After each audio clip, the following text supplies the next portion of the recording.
First, LV perfume guys. Pumili tayo. LV lovers. So, hindi tayo sa Korea. So, kada visit natin na countries, bibili tayo. So, for Philippines, 23 ata to. Dito, nasa 18,000 lang. So, bili tayo. Tapos, pag nagpa-refill ka, mas mura siya. Ito guys. First, LV perfume natin. So, lovers. Ang ganda. And then this one, ganda na nilagay niya. Yes. Hi guys! So, kakabalik lang natin from Lotte Department Store. So, currently nasa Korea tayo. And then this is my first luxury perfume. So, share ko lang yung tips kung paano. So, there are two Louis Vuitton kasi dun sa mall. So, isang under ng Lotte Department and then yung pinaka mismong Louis Vuitton. So, if sa Lotte Department ka bibili, naka-USD siya. So, naka-dollars. And then, $350 siya. And then, if i-convert mo siya sa Philippine peso, na sa around 21,000 pesos siya. And then, if won, naka 510,000 won siya, parang nasa 20. So, mas mura pa rin pag won. Plus, pag niles mo pa yung tax, kasi may tax refund sa airport, around 18,900 pesos na lang siya. Unlike if sa Lotte Department ko bibili, parang nasa 20 naman. So, mas mahal siya ng 1K. So, if bibili kayo sa Korea, make sure direct kayo dun sa pinaka-store instead sa Lotte Department. So, share ko sa inyo guys. This is my first perfume. Before kasi mga perfume ko lang, mga Bambini, mga ganyan, mga Bench. So, medyo naka-LL tayo. So, nag-level up. So, ito yung binigay na una. So, yung mga included. Ito. So, map siya. Ayan. Tapos, nawala naman akong maintindihan kasi iba yung language. And then, ito yung lagayan ng instruction for the tax refund sa airport. So, make sure lahat ng bibili nyo, itabi nyo yung resibo. Tapos, dito nakalagay yung receipt. So, share ko lang. So, ang total na binayaran ko is 510,000 won. Ayan. Share ko lang.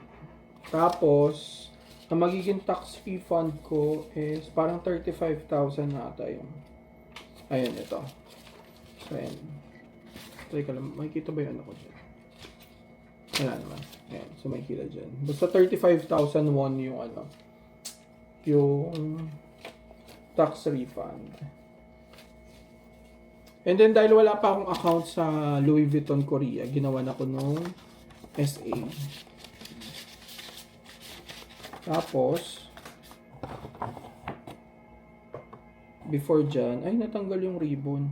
So, binigyan niya ako nito, mga sampler.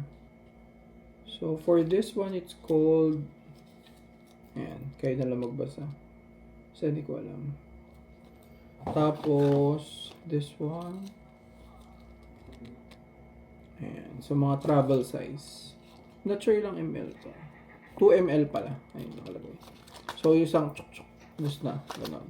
Tapos, ito yung pinaka-perfume. Ganon ang packaging niya. Ayan. Kasi yung iba nakikita ko naka-box. So, I'm not sure ba't sila naka-box. But for me, this one. I'm not sure kasi first, ano ko pa to. Hindi ko pa siya kabisado. So, this is my first perfume. Ang gusto kong mangyari, kada magta-travel ako sa ibang bansa, bibili ako ng bagay na makikita ko, pwede kong i-display, tapos maaalala ko siya na, ay, sa Korea ko to binili. So, there's a story behind. Parang ganun. Tapos, niribon siya kaso nawala. So, open natin. Yes. Ayan. So, pag in-open na siya, wala na siyang refund, sabi nung SA. Wait lang guys. Ayan, pakita ko sa inyo. Ang ganda kasi ng bottle nito. At mabango siya.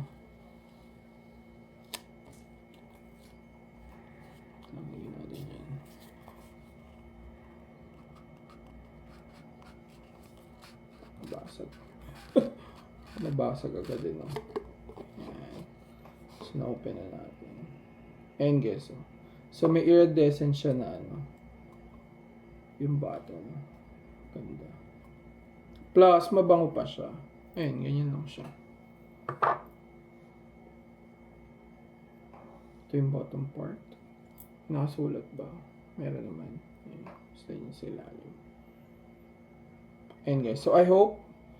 Tas magnetic din yung cup niya. Makaipon pa tayo for our next travel at makabili. Kasi alam ko sa Thailand, kasi ba April lang sa Thailand ako, alam ko may Louis Vuitton cafe doon. So, try din natin magpa-social kunwari. Ayun guys, so if bibili kayo, make sure mismong Louis Vuitton kayo bibili kaysa sa Lotte department. Kasi nga, mas mahal siya kasi naka-dollars.